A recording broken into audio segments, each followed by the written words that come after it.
അതിജീവിതയ്ക്കൊപ്പം നിന്നതിന്റെ പേരിൽ ആരോപണങ്ങൾ നേരിടേണ്ടി വന്ന, വേട്ടയാടലുകൾ നേരിടേണ്ടി വന്ന മാധ്യമപ്രവർത്തകർ നിരവധി പേരാണ്, റോഷിപാൽ അടക്കം. അതിൽ പ്രധാനപ്പെട്ട ഒരാളാണ് മാധ്യമപ്രവർത്തകയായ ധന്യ രാജേന്ദ്രൻ. ധന്യ നമുക്കൊപ്പം ചേരുകയാണ്. Dhanya Rajendran, good evening. ഇപ്പോൾ അതിജീവിത അവളുടെ സമൂഹ മാധ്യമ അക്കൗണ്ടിലിട്ട പോസ്റ്റിനെ കുറിച്ചാണ് നമ്മൾ സംസാരിച്ചുകൊണ്ടിരിക്കുന്നത്. ഒരത്ഭുതവും തനിക്കില്ല ഈ വിധിയിൽ എന്നവൾ പറയുന്നതിനൊപ്പം പറഞ്ഞു വെക്കുന്ന കാര്യങ്ങൾ അത് സമൂഹ മനസാക്ഷിയുടെ മുന്നിലേക്ക് വന്നു വീഴുന്ന വാചകങ്ങളായി തന്നെ നിൽക്കുകയല്ലേ?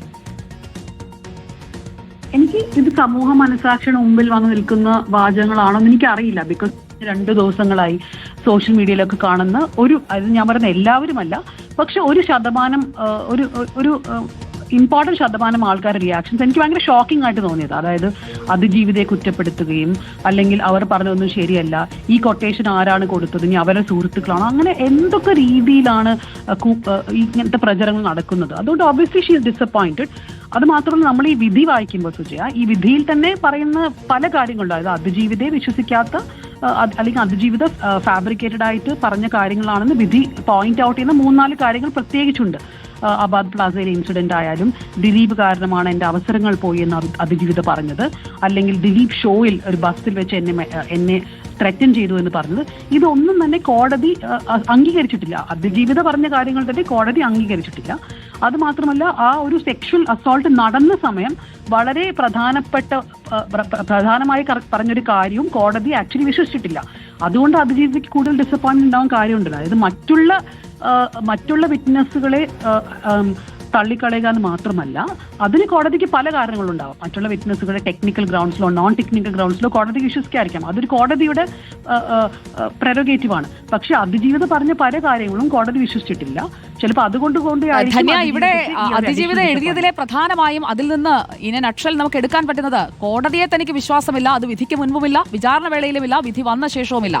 1-ാം പ്രതിയെ തനിക്ക് മുൻപരിചയം ഉണ്ട് എന്നതുൾപ്പെടെയുള്ള നുണപ്രചാരണങ്ങൾ അവസാനിപ്പിക്കണം എന്നുകൂടി എഴുതിയിട്ടുണ്ടതിൽ. അതെ, അത് മാത്രമല്ല, ഈ വിധിയിൽ പറയുന്നത്, ഈ ഗോവയിൽ ഈ പൾസർ സുനി അതിജീവിതയെ പിക്കപ്പ് ചെയ്ത് ഒരു സെറ്റിലേക്ക് കൊണ്ടുവന്നത്, അവിടെ അയാൾ ഒരു കിഡ്നാപ്പിങ്ങിന് ശ്രമം നടത്തിയില്ല എന്നാണ് കോടതി പറയുന്നത്.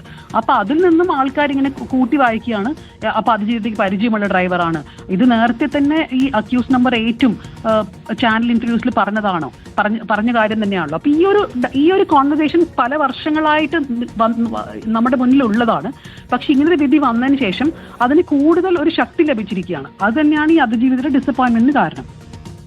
വാട്ട് നെക്സ്റ്റ്, അതാണല്ലോ അറിയേണ്ടത് ധന്യ രാജേന്ദ്രൻ. അവൾക്കൊപ്പം നിൽക്കുന്ന ഒരുപാട് മനുഷ്യർ ഈ സമൂഹത്തിൽ അവശേഷിക്കുന്നുണ്ട് എന്നതും നമ്മൾ ഈ വിധി പ്രസ്താവത്തിന് ശേഷം കഴിഞ്ഞ ദിവസങ്ങളിൽ കണ്ടുകൊണ്ടിരിക്കുന്ന കാര്യമാണ്. മേൽക്കോടതികളിലേക്ക് പോകാൻ തന്നെ ഉറപ്പിച്ചിരിക്കുന്നു എന്ന് വേണ്ടേ കരുതാൻ ഇത് വായിച്ചു തീരുമ്പോൾ? അതെ, ഒന്ന്, സർക്കാർ ഓബ്വിയസ്ലി അപ്പീൽ കൊടുക്കും എന്നതിൽ ഇപ്പൊ സംശയമൊന്നുമില്ല.